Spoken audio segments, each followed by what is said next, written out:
Welcome to the executive panel on Stratasys Dimensions. It's 12 o'clock in Frankfurt and we are live again. Great to have everybody on. We're having a great Formnext show here, and for the next 30 minutes we're going to talk about some of the trends in the industry and the things that we're seeing at the show and in additive manufacturing with a team of Stratasys executives that we have here. We have people joining us today on the Dimensions platform, which you can access on stratasys.com, and which is where you need to go to contribute questions to the conversation, and we'd love it if you would. We also have folks joining us live on LinkedIn and Facebook, so welcome to the show and stay with us. We'll be here for the next half an hour. So joining us today on my left is Yair, and Guy is the Executive Vice President for Europe and Asia at Stratasys. Hi, Aaron. Hi. Yoav Zeif is Stratasys CEO.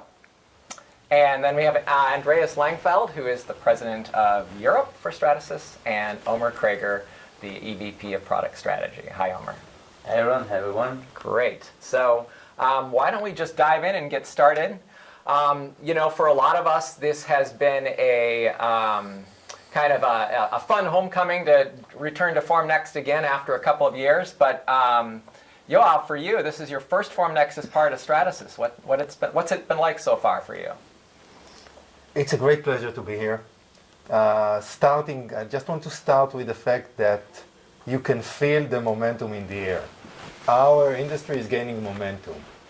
Many companies, many visitors, a lot of interest. And I would say that compared to Formnext that I was in the past,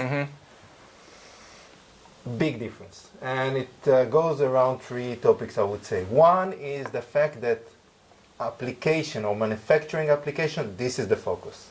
And it's clear. And from that you can derive many different ideas and implications, like software, the importance of software, the importance of workflow, of post-processing, and add to it the fact that all the COVID that happened and the changes in supply chains, we see now C-suite, top executive interested in additive manufacturing.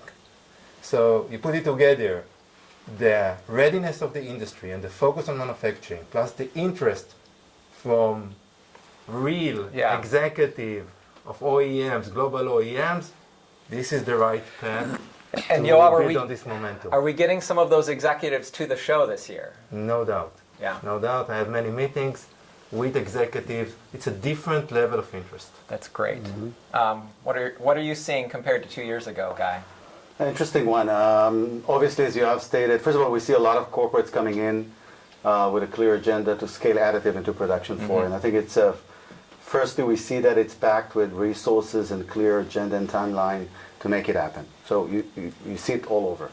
And that's why, by the way, the driver behind it would be, I would say, accelerating the product development, but also really drive supply chain efficiency. I think COVID-19 really kind of was a aha moment for everybody, and there was a clear guideline from all over from CEOs to look and source for alternative supply chain. This is one hand. On the vendor side, just on the technology side, I would say that mostly here you will find that there's a lot of announcements, mostly around post-processing automations, meaning streamlining the whole workflow. Some announcement here and there about powder and DLP mid-large size, but mostly streamline the workflow. And that could be a sign that the industry is really shifting perhaps to complete solutions Absolutely, focus? it's a signs of matureness. Yeah. Yeah. How about you, Andy? I can just add to it, you know, you realize that people completely get it now. It's not about the printer, it's not about the additional or the single pieces within a workflow. It's really the holistic view of the solution, which entails software. There's a lot of interest about software, recognizing it as the basis, the fundamental basis of anything that will be done additively. So the digitalization, the focus on software, people are much more mature to really understand what it means to have additive manufacturing in-house, and it's great to see, and it's a different level of conversations that we're having this year. Yeah. Omer, are we seeing different technologies than we saw 2 years ago? I think mainly what we see is extensions of technologies, and mainly in areas where they can scale. So whether it's on the properties of materials and the processes, but also as Andy and Guy said, also around the software and how everything is connected and how you streamline it into the manufacturing floor. So all in all, I think mainly a broader view of the existing technology that we had previously. Yeah. Well, we're going to go deeper on all of that over the next few minutes. I think it would be great to just start off a little bit by talking about the fact that also, compared to 2 years ago, Yoav, Stratasys has a very different strategy, or maybe just a clearer strategy for the company going forward, which is to really lead in polymer 3D printing, particularly for manufacturing segments. So you set that strategy after a lot of work, I know, that happened. Why? Because that's the way to be successful and a leader. Polymer is the #1 revenue pool, but also profit pool in our industry. It's growing as fast as metal, and in some applications even faster.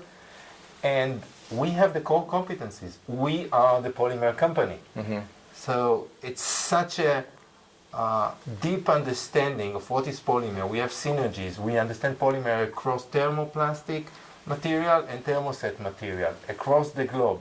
So you go to where the growth is, and you make sure that you are bringing a differentiation that no one else has. And this is Stratasys. We will come with the best solution to the polymer application across different technologies and across different industries. So what told you that the timing for that was also correct, the right timing for that focus? Listening to our customers. It's as simple as that. Listen to our customers. They are much more advanced than the industry, than the additive manufacturing industry. They face everyday challenges like supply chain challenges, and they are exploring, but they are exploring now in the manufacturing space, not in the prototyping space. And we must be there to support them. The need is there. The technology is much better than it was 5 years ago. Now we need to work on the workflow and the software to come with a solution. That's what we're doing in Stratasys. And this solution will make sure that we will remain the leaders in polymer manufacturing. So, Omer, Stratasys has 5 different polymer 3D printing technologies. I think the last time we were here probably was just 2 in the booth. Do we need all of them? I mean, what role do they play? Is that necessary? Yeah, I think the question is more for our customer than to us, right? Yeah, yeah. It's not about us. Exactly. It's about, all this starts from the customers and the needs in the market. And at the end of the day, I think it's very, very clear across the show.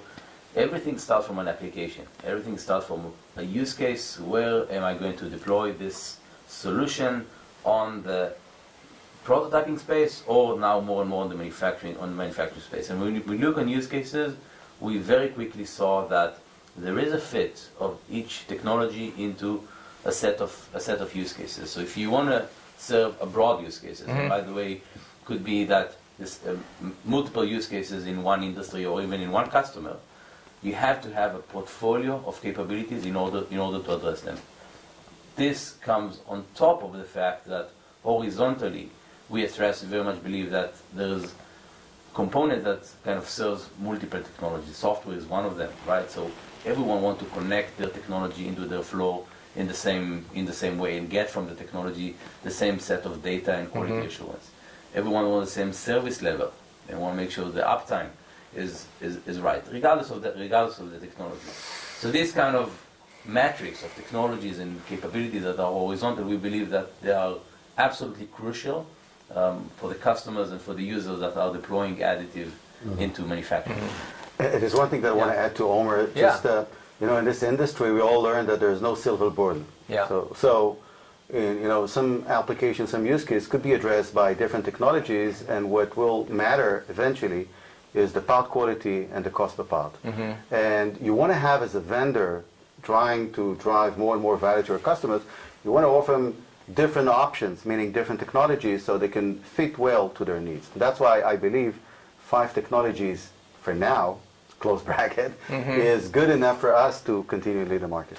Yes, in order to make sure that we are really offering superior fit to the right application. And to be honest, there are also synergies. So when you go to those large OEMs that are our customers, they want to be in the same environment. and we offer the same environment for 5 different technologies. It's a huge advantage. So that same environment is the reason why they'll buy those multiple technologies from Stratasys? That's one of the reasons. Yeah. The first reason is that in each one of those technologies, we have the cutting edge technology. We have for each application, for each technology, Yeah. I can go one by one, not now, Yeah. but we are the cutting edge. In DLP, we have technology that no one else has in the industry in terms of separation process. You go to our PolyJet, of course, we are the leader in material jet, and our FDM, no one can get to the same level of parts. That's why we had a Navy deal, not because we are beautiful, because we have the best parts. And in each one of those technology, we deliver the best parts. And of course, the know-how and the knowledge and the expertise that we bring together with our partners globally, which we consider as the best know-how go-to-market presence that could drive the highest value to the customers. So the combination of having the technology and the know-how, that's really what makes us unique in the market. It seems like the combination of having that breadth of technologies for essentially that whole product value chain, I guess is what we talk about, with the software glue and the right kind of industry relationships potentially enables OEMs, customers to have a different kind of relationship with Stratasys that they have in the past, kind of more as a trusted partner through this shift. Andy, do you have any thoughts on that? Are they there yet? Sorry? Are they there in seeing that, and working in that way with Stratasys? They are definitely there. It's all about how do you as a CEO eventually adopt additive manufacturing technology. Okay.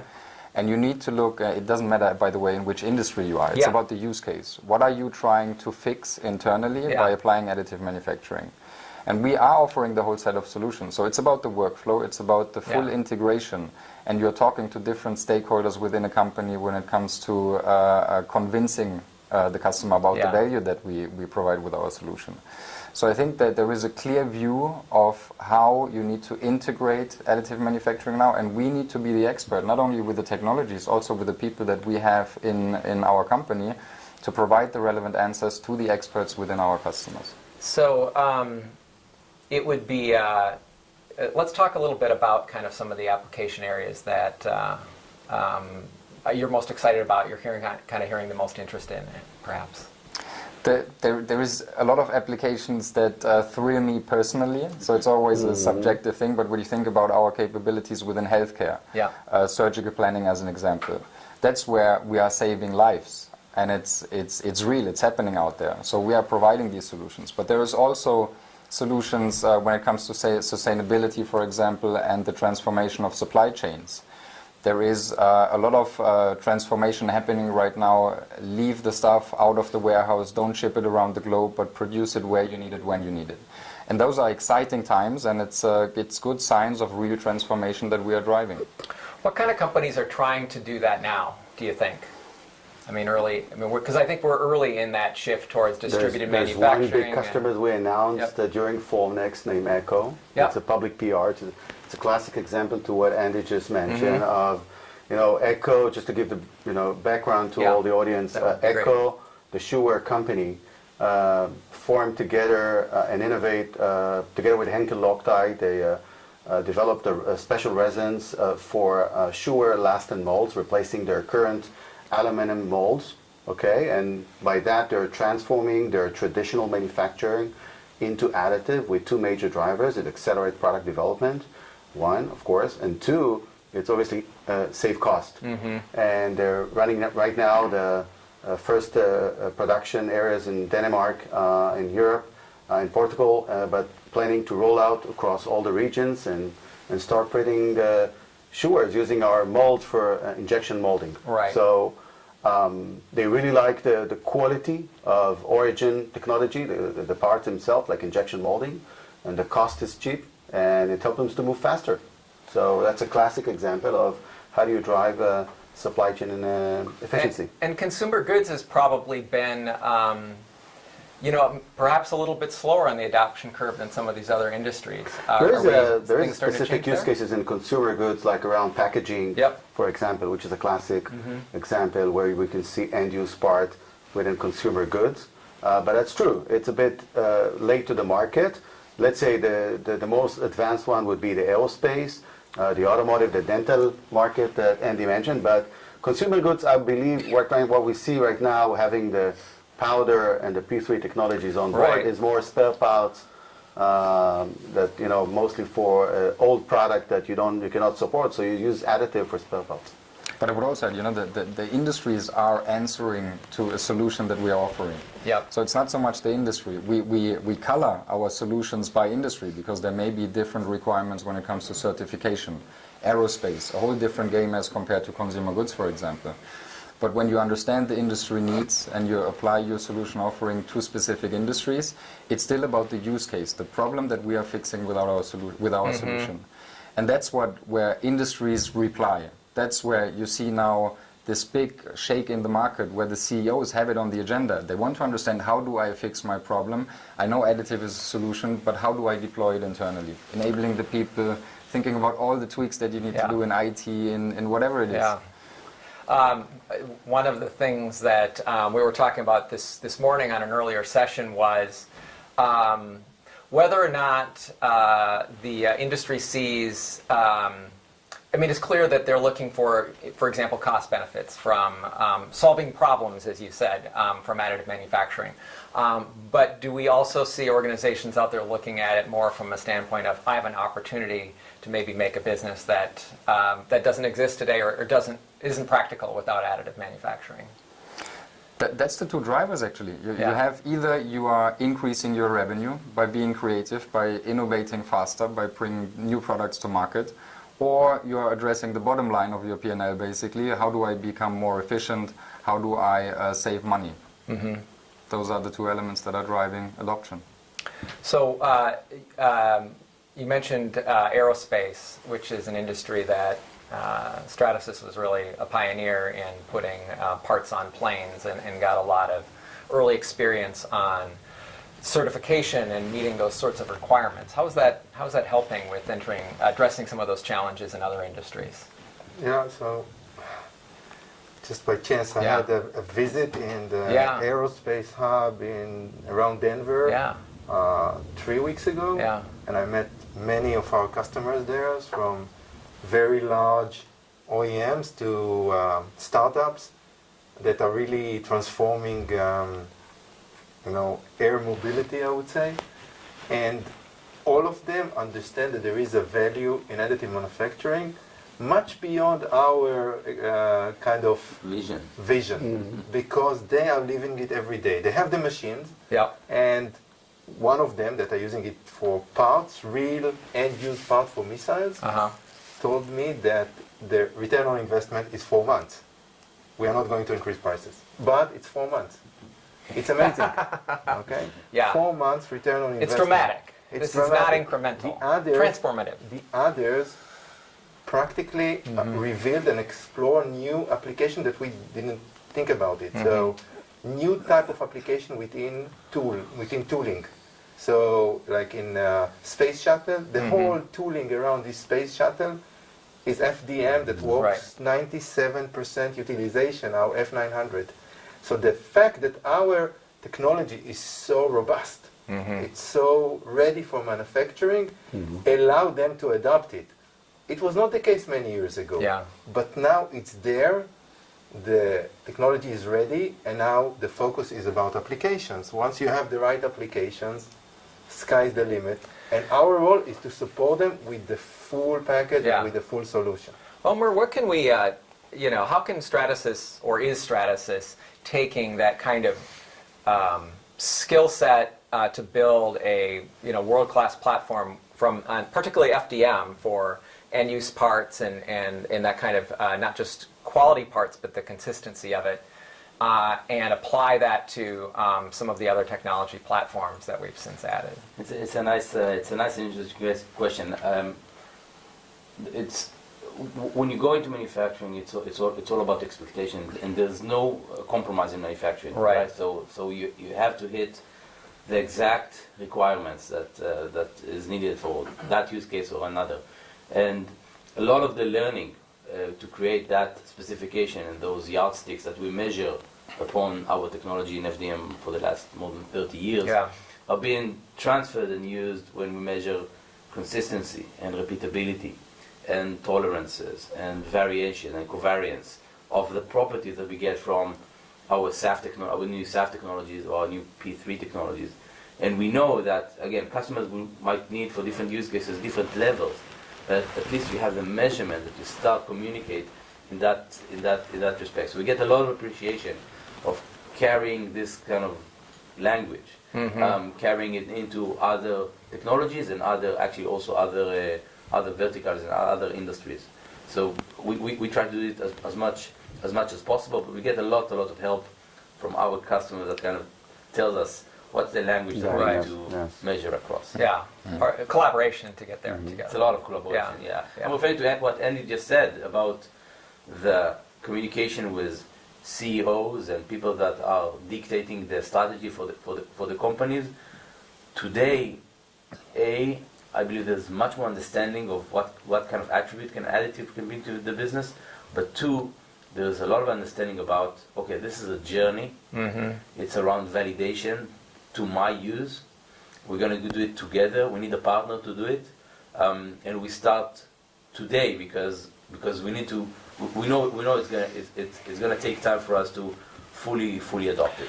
So, Guy, when you have an opportunity to sit down with a customer and kind of talk about their additive strategy, and a customer that has big aspirations, I mean, who should be at the table there? I mean, who do we as Stratasys really kind of recommend be involved to make sure that this is successful? That's a good one. Since we are covering with our technologies the whole product life cycle, starting from early stage, concept form fit, towards design, functional prototyping, tooling, low volume, mass production. So practically you could find ourselves sitting in front of different stakeholders, starting from designers, engineers, head of productions, sometimes chief operations. So all of them, it depends what's the applications, what's the use case. And then based on that, we run the meeting. First we want to understand what are the short, long-term, immediate goals, and then based on that, we manage the discussion. Anything to add to that, Andy? No, I fully agree. It's getting more complex for companies like us to have this expertise on each and every single level that is required from a customer perspective. You're also talking to IT. You're getting a phone call from IT and they're talking about the software integration piece, for example. But we are prepared. That's why we consider it not only as a printer game or anything else since a long time. We look at the holistic solution and we want to make sure that we have the expertise to talk to the CTOs, calm them down. The software integration is going to work. We have lots of examples where it's working. So I think that's great examples where we provide the expertise and customers will be in good hands. And think about this complexity that Andy just mentioned. Think about all the verticals we cover, all the technologies across all those use cases, across all different materials. So the level of knowledge and expertise that corporates needs is very high. And this is what really turns us to be a trusted advisor, talking to the big corporate guys and letting them and joining their journey in transforming their supply chain to additive. So Yoav, you've been talking a lot about the fact that over the last few months that kind of this inflection point for additive manufacturing at scale, I mean, it really looks like it's finally happening. The right ingredients have come together. But I mean, what challenges remain that we have to make sure we address to keep that momentum going? That's a great question, and our role is to overcome those challenges. And to make sure that next, we show that we overcome. And it's a journey, like Omer said, but that we are coming with solutions, and I'm sure that also the audience will see it next form, because there is a lot in the pipeline. But I would define three main constraints or challenges. One is really this, by the way, and it's not technology, which was the path. Let's put it on the side. What is not? So what I was going to wonder is maybe it's culture. Maybe I'll get to it. It's not technology. Okay, I would say that there are three main constraints. One is the material, the variety of materials for manufacturing, and that's why we announced the open material model. That we are the hybrid material model, which is coming with a license to make sure that we are keeping the Stratasys grade and the Stratasys quality, but with an open material. So this is one constraint. The second constraint, by far, is the whole workflow that we talked about it a lot, the software, the post-processing, the digital thread, how you really capture the data, how you make sure the inspection is right, etc., etc., etc., and the workflow. And the third one, still education. You know, we are here in Formnext. It seems to us that everybody knows 3D printing and additive manufacturing, but to be honest, most of the world still doesn't. Yeah. So it's us as an industry to create awareness, to educate, to show that the economics work. Yeah. Omer, I think some people have been surprised at the amount of effort we've been spending around talking about software especially the last few weeks, this fall in particular. Why is that important? So for us, it's a surprise, right? Maybe, Yeah. maybe it's a little bit. We've been working on it for years. Yeah, exactly. Yeah. I'll start with the fact that we are lucky, right? Yeah. We are in a digital native space, meaning that the entire process is software driven. There's a lot of software elements that dictate what you get out of the printer, and there's a lot of software elements that you can extract out and kind of monitor and understand what's happening. Right. And the main thing here is around scale, and software comes to solve the problem of scale. And again, because it's a digital process, it's possible, right? If it was not, software would be very hard to help with scale. And many users and customers are coming back to us and saying, the first printer was great, second one was amazing. When we got the third and the fourth one, then it becomes complex. Yeah. We need to handle it somehow. We need to control it somehow. We need to understand what's happening somehow. So that element kind of drove us, by the way, and I believe other parties in the market, to look at it, okay, so it's happening now, it's scaling now, and we need to provide solutions for that to scale to many engineers, to many manufacturers, to distributors and decentralized manufacturing. All this is kind of coming into the cloud, and now we need to solve it. Yeah. So that's the approach here. So how do we solve the problem of scale with software? How does open help? Open is a big shift that we took with the strategy to move into manufacturing. Yeah. And then basically we understood that on many levels we have to move into a hybrid model. Yeah. Again, the main two elements are materials, right? So you have to have hybrid material opportunity to expand. And the second one, which is again more intuitive, is software, right? So you have to have a hybrid model also there, that different solutions, whether it's upstream design or it's downstream manufacturing execution, can be integrated, can be connected with APIs, with SDKs, with different levels, different depth of connectivity to create a full picture. So we just have about a minute and a half left. I'd like to get a quick take from you all on big trend for 2022 that you think the industry should watch. Maybe we'll start with Guy. Do you have thoughts? I believe that in the next year we will hear a lot about post-processing and automation. Okay. I think it's the whole workflow of manufacturing, and the industry will hear also about Stratasys, because we have a great team. We are focusing on it, and we make sure that we are the leader in polymer manufacturing. You're not suggesting we'll have more big announcements next year, are you? Stay tuned. Stay tuned. For me, it's a supply chain transformation. We see it happening now. We see the demand when it comes to BOM analysis and so forth.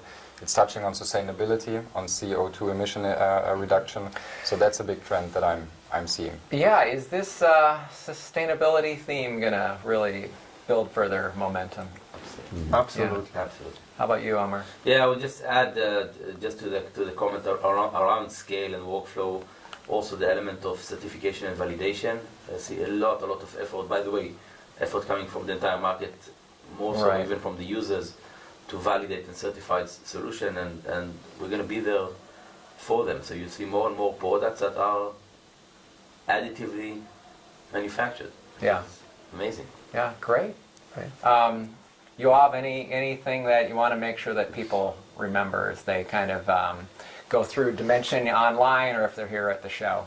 Yes, that we are the trusted partner in this industry of polymer manufacturing. We have the full package. You see what we are doing. We are opening the software platform. We are opening the material platform in order to make sure that our customer can do better. It's not about us, it's about our customers, and we will be there for them with the best fit, with the superior fit for each one of their applications. Great. Well, I think we're wrapped up for today. Thank you very much for joining us, and keep tuning in to Dimension. Thank you. Thank you very much. Thank you, Aaron. Thanks.